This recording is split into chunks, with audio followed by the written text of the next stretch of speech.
Hello, everybody, and welcome to episode 2 of the Inside Experience Share. We're taking another look at a Worlds VOD here between Orangutan, aka No Lucario, and Revenant Esports. And joining me today is Orangutan's own, No Lucario's own, Aere. Aere, how you doing today? I'm doing great. Thank you. How about you? I'm doing good. I know it's very late where you are. It is the middle of the day where I am. So I appreciate you kind of carving out the time to go through this video. Have you looked at this match, this streamed match, since after Worlds? Yes, I've looked at it multiple times. Okay, good. So that's great because I haven't. So I'm really trying to kind of see this with fresh eyes again. When you're casting, you kind of lock in on certain things, but I can't wait to go through this matchup here. We are actually starting after the reset. So for those of you that don't know or didn't catch the stream, the first game started. There was an issue. It stopped. The lobby was rebuilt, and then we jumped back into the game. So we're starting after the restart here. So before we start this, let's kind of get into that. How did it feel? What did it do to your nerves? What did it do to the team to all of a sudden? I mean, you all were doing very well at the start of that game and be told, hey, we need to rebuild the lobby and start over. What was the feeling like in that moment? Uh, we were doing so well in the first unofficial game, so we were a little sad that we had to restart. It wasn't even like 1 minute into the game, it was few minutes in like first drag. Yeah, it was clear that Orangutan was taking over and was being very, very oppressive early. And that's actually something Spraggles and I talk about. Like, okay, well, Revenant Esports gets another bite at the apple here. How are they going to adjust with the same composition to try to keep that from happening? And I do think they held off a little bit better at the start. But let's just get into it. I'm going to play this video. We're seeing the loadouts here. You all know, Aere, you've been on Hoopa for quite some time. Your play was immaculate. What are you all talking about right now going to the second game? It seems like you all have some pretty good energy about you. I see Ice looking over at Wraith. They're just yucking it up. How do you feel? We were pretty pumped and excited, so we were just cheering each other on, basically. Yep. So we're cutting right back to Spraggles and I, of course. This was an unintended cameo here. I didn't fast forward past the video to see this. But let me ask you this. First stage map of the entire tournament. That had to feel good.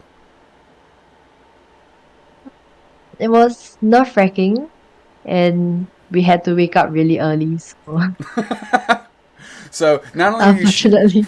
not only are you shaking off the cobwebs of having to wake up very early, you're immediately put on stage in the bright lights, and we are back into the action. First thing I want to ask, what did you all see? Okay, Talonflame, not usually one of the S tier Pokemon that we see too much. Was there any concern in seeing that from your all's point of view, or it was like, no, it's just business as usual? No, it's fine. We haven't seen much Talonflame. It's not really in the meta per se, so we weren't very worried about it. Yeah, So you're off like to. it's like we don't think it was like a strong pick or something to be worried about.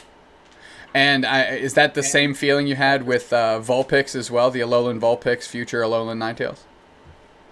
Um, we felt that maybe the bottom lane, the early laning phase, will be slightly harder because the Ninetales supposed to be a strong early laner with the freeze and all. Yeah, Absolutely. but it went well. Yeah. I mean, you're looking at this, and Crowley's definitely one of their top players. And we bounced up top, but I kind of want to stick on the point. You and Wraith did very good using Astonish and then Wraith to seal it up with like boosted auto attacks to make sure that it took Crowley a very long time to evolve into level 4. Almost a minute and a half, actually. Yeah. We had a lot of practice with the laning, so we could kind of estimate the threshold for the last hit. Yeah. And here you are holding down that goal zone in the face of 3 players. Ice is able to chase down Crowley here, but this is because you opened up the hyperspace highway, you pulled people down from the top path, and now you turned what was a 3-on-1 on your goal pad where they scored some points into a big time 4-person push. What was the thought there in the rotation? Was just, hey, we see some blood in the water and let's try and get as many points as we can? What was the call in that moment as all of a sudden Omen's kind of catching fire and getting some KOs the other way? Well, basically, what happened was we overextended, and so we died one by one, and I was left behind. So I quickly threw a portal and called for help, and Blissey came down. So we managed to come back from there. Yeah. So do you feel like you overextended again just because you were getting KOs? Because it was almost like a ping pong match, one way, the other way, and then back the other way. Yeah. But now you have Solo finally showing up and getting into the mix in the bottom path, as the rest of the team is kind of just leaving them alone, which is a bit surprising to me. Waiting for the Dragon Knight to come down, so we weren't engaging in the team fight. That makes a ton of sense. And you see Revenant is trying to get on this Dreadnought as quickly as they can because the Dragonite is here. And you're playing very far forward. You get, your portals, and I need to stress this, I couldn't count how many times it set up a KO and reset a member on your team in the same portal. Usually when you look at players, they're using it either offensively or defensively, but you seem to hit that seam where you can use it as both very, very often. Is there a secret to your success in that? And there's another one right there with a good egg bomb as 2 people blank out just in time. I feel that Koopa's portals, it kind of takes 2 hands to clap. So it has to be both me and my teammate. We have to be in sync, and we have to know when to go in and when to reset. So yeah. So is that something you're calling out during the game? Like, hey, portal back left, or have you gotten so many reps in that you just kind of have the portal positioning down? Sometimes I call, but sometimes I don't. I guess it's just like the momentum, the flow of like the fights and all. So I'll just throw it in front and they will know that there's a portal there. And that was a Yeah. great example of an offensive portal. You set it down, it allowed your team to speed through and get some KOs, and it did a ton of damage to allow Solo to take out the opposing Zarina. And you all are really stress testing this Revenant Esports team as you are sending this Rotom straight to that second first tier goal zone. Yeah. Big little engage here. We're fighting everywhere. We see a little hyper beam coming in. A Wraith is getting some KOs as well, and this is just an absolute sweep. The energy levels have to be high. That was on the back of your Unite move that you're able to kind of stun them down and carry the team through that fight.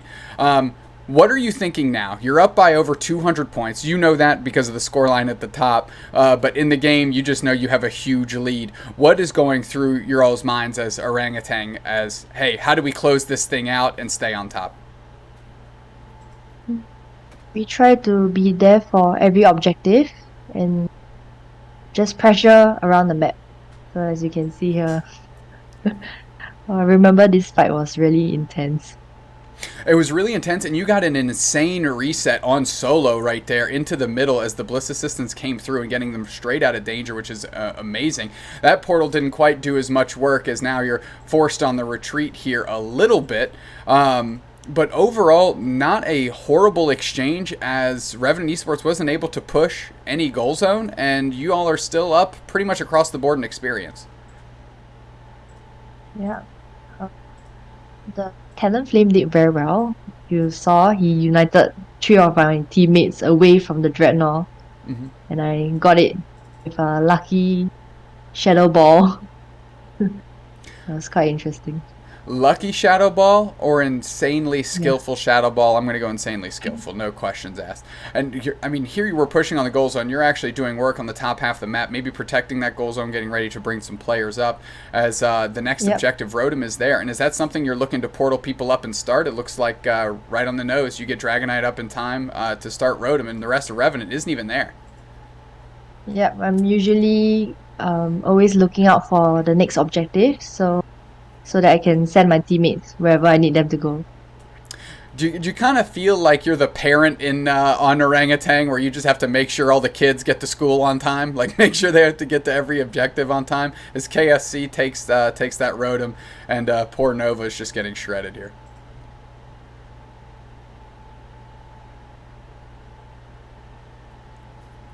That Rotom is going all the way to the central area. Revenant finally gets on top of it, pretty close to their own goal zone. But you know, Orangutan, you're about to go into the Team Orangutan is about to go into the final 2.5 minutes of this. Are you all thinking about defensive positioning now? Just watching the map, making sure there's no big time scores. What does a team of your caliber start thinking about in these final moments of the game, especially with Zapdos?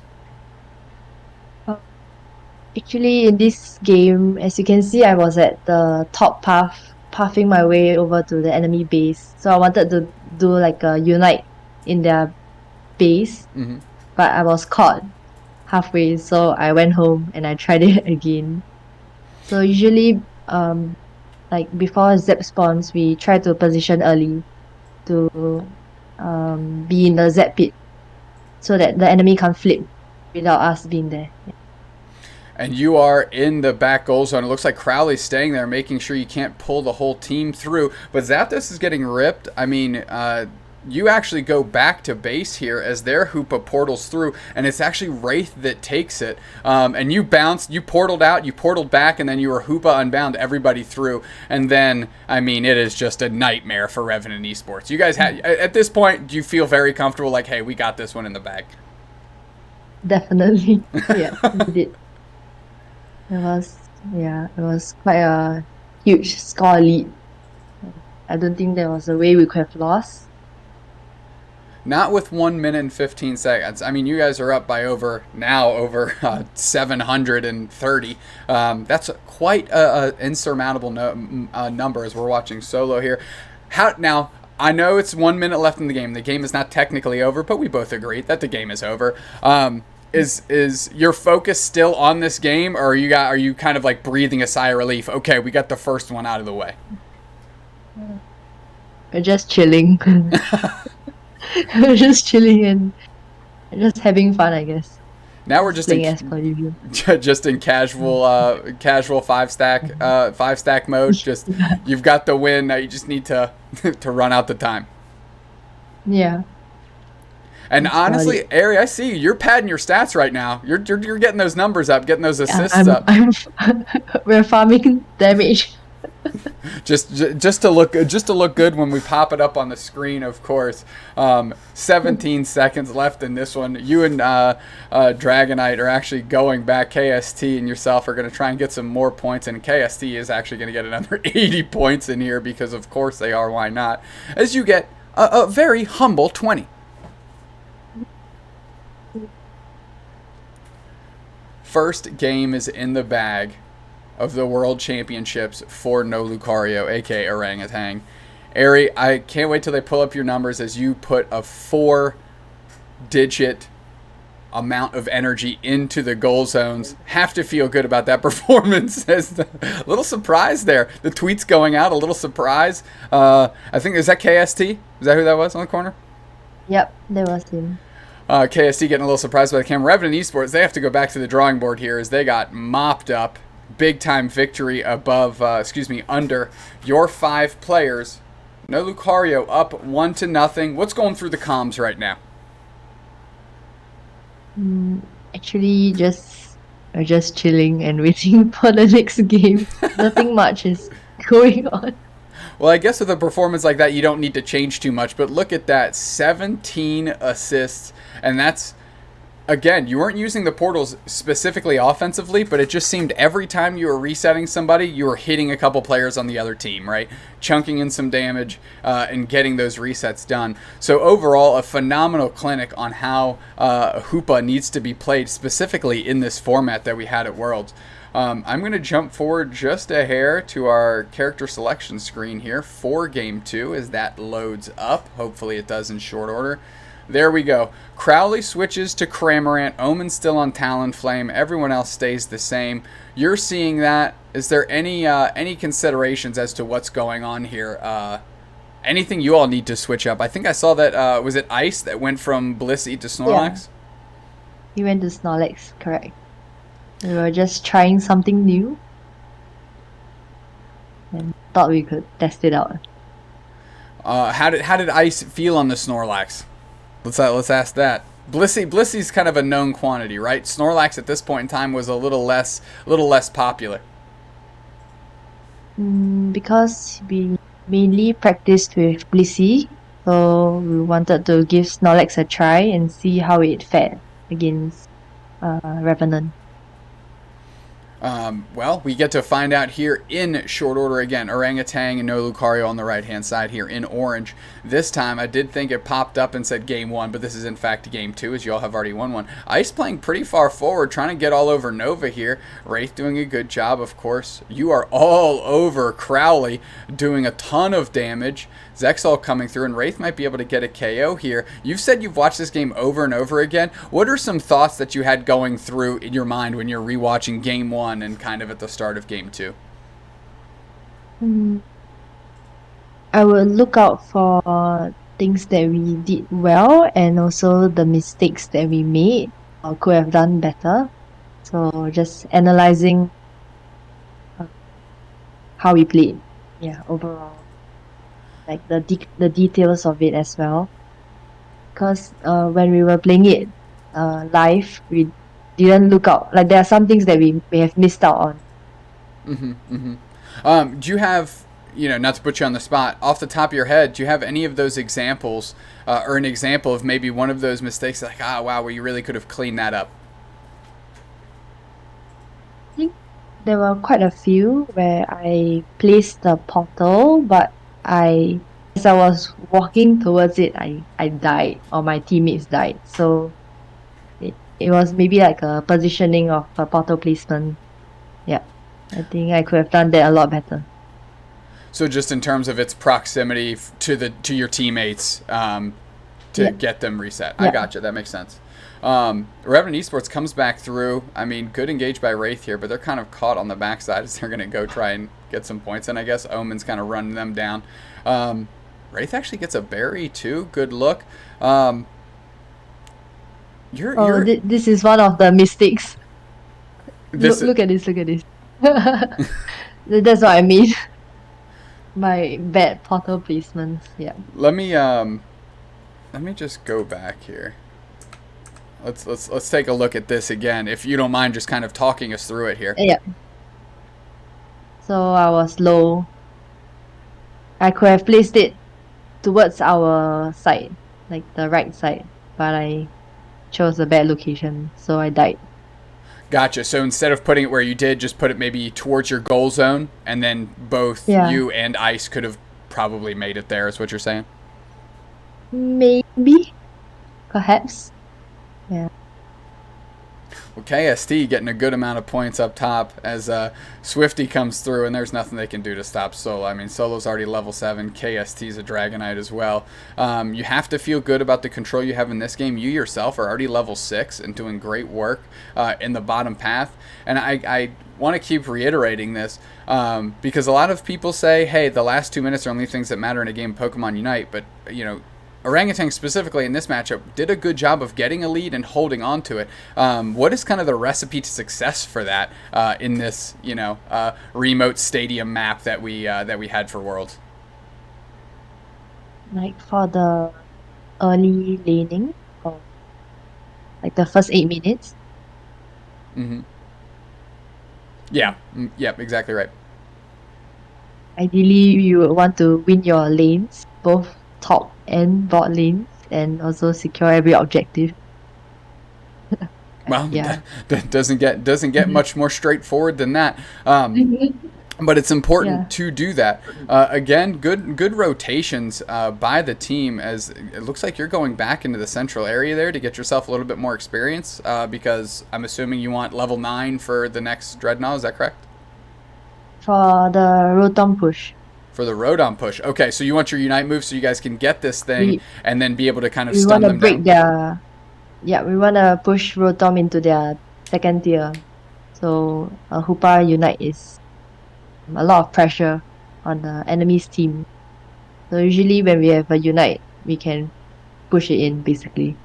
But I didn't really have to in this case. I think we killed them all and it went in. So yeah. Well, but you had it if you needed it, right? Solo playing so far Yeah, in forward. case, in case. You're catching your own reset here. I mean, all the points are going in, and you have 16. It gets so close to being broken. It is just on the edge here. Big time engaged by Omen. They try to find it, but I mean, there's just, well, I don't know what they're thinking. There's just too many bodies there for Orangutan. Good reset, nice little block by Ice, and you all are just retreating back across the map as you are already down in the bottom path, ready to portal your team down for the next objective. I'm telling you, you're like the bus driver, getting everybody to where they need to be on time. Yep, that's my job. Well, you do it better than most, and it showed in this matchup here as you have, again, despite both teams having a Hoopa, out-rotated Revenant Esports. And you're able to get to this objective, and is the idea because you're here first, you're playing far forward? Was that why you positioned so far in front? We want to get vision and also not let the enemy team like easily walk into the dreadnought area. Like, yeah, So you take a pretty stop them good... from coming in. Yeah, absolutely, absolutely. I mean, Revenant got that, got the Dreadnought there, but Orangutan got everything else, and that's the entire Revenant Esports team. Despite them getting the shields, the HP, and the experience, you just went through them like a hot knife through butter. I think it's easy to feel that you guys are in complete control at this point in time. Yes, I suppose. Our levels were slightly higher than them. Nova wants KST so bad. They're just chasing them down as you're trying to hold off Nova as well. Get a portal down. Nobody really catches it, though. But you guys are doing good defending this goal zone as it's going to be able to not be broken. And you guys have a chance at another Rotom to go all the way to the home goal zone. Is that, I'm assuming that's what we're looking to do here as you reset back through, or you just want to push down the path and try and catch as many players as possible? We wanted to delay the Rotom Okay. for Zep maybe. Yeah. Since we had the map pressure, we didn't have to force it then. So we're kind of delaying it. So could you explain to me what you mean by delaying it and why that matters? So for example, if you see there's another Dreadnought spawning soon in 20-ish seconds. So if we do the Rotom at the same time, like the enemy team will be forced to defend the Rotom and while we go and do the next objective. So they have to split up. Something like that. I gotcha. And I mean, it seems like they are so late to this thing. You guys are going to get that for free. You already have the portal ready to go. Ice is already there to maybe set up some blocks and buy some time, as we can see you and Wraith are all over that Dreadnought. So really just cleaning up both of these objectives. And just like you called out, and just as I'm assuming no Lucario Orangutan planned, I mean, you had two of the heaviest hitters on Revenant Esports taking care of that Rotom, so nobody could even get to this Dreadnought. Yep, that's the plan. And I'm also trying to path to the base once again. And again, that's so you can use the Hoopa Unite to portal everybody straight into the home goal zone, and everybody can put in their 50 points and not really be concerned about how the Zapdos fight goes. Yeah, that's right. Looks like just you Hoopa portal, everybody rolls through. You get a KO, actually, and now you guys just decide to go back to center. Why not? Take every fight you want, right? So Revenant Esports takes that one. Omen actually is the one that gets that thing clutched out. So we're just trying to play some defense, but you have built such a strong lead off of the Hoopa portal scores that it's almost insurmountable again. You have a minute left in the game, and this lead is still about 200 points. So in your mind right now, are you just thinking defense, defense, defense? Yeah, I think that was what we were all thinking. And of course, padding the stats a little bit, right? Getting your shadow balls in, getting the portals in as Solo's playing so far forward. Up by 155, if my math is quick and correct.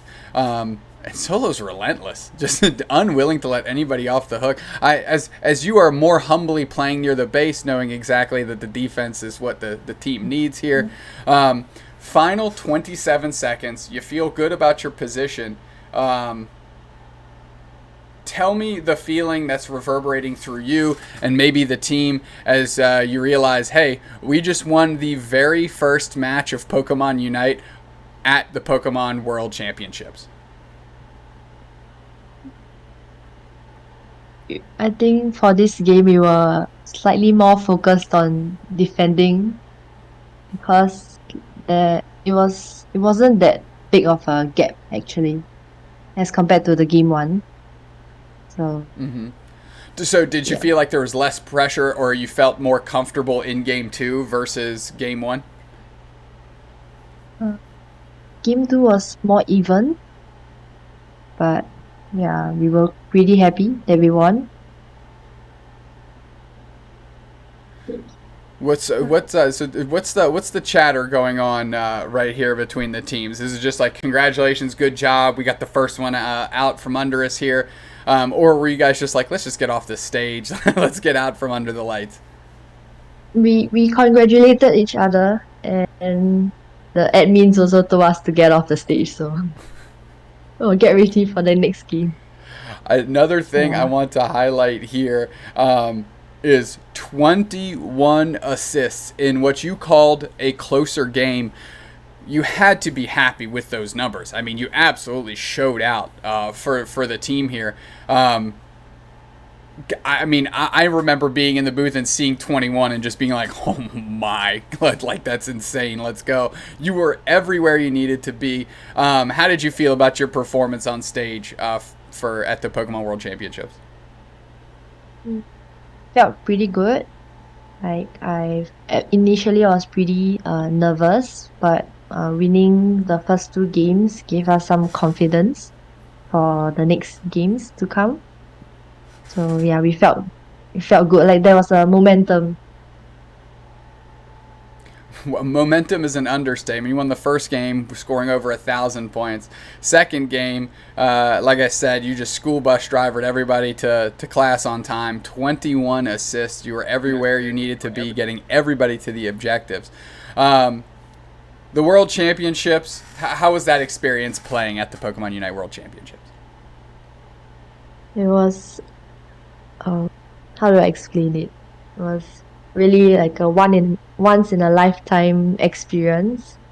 Like it was amazing, honestly. I thought that it would be really scary to go on stage and play, but surprisingly I was very focused, and it felt like the one of the most intense games I've ever played because we had all the headsets on and all the noise was blocked out and all the comms were very hyped and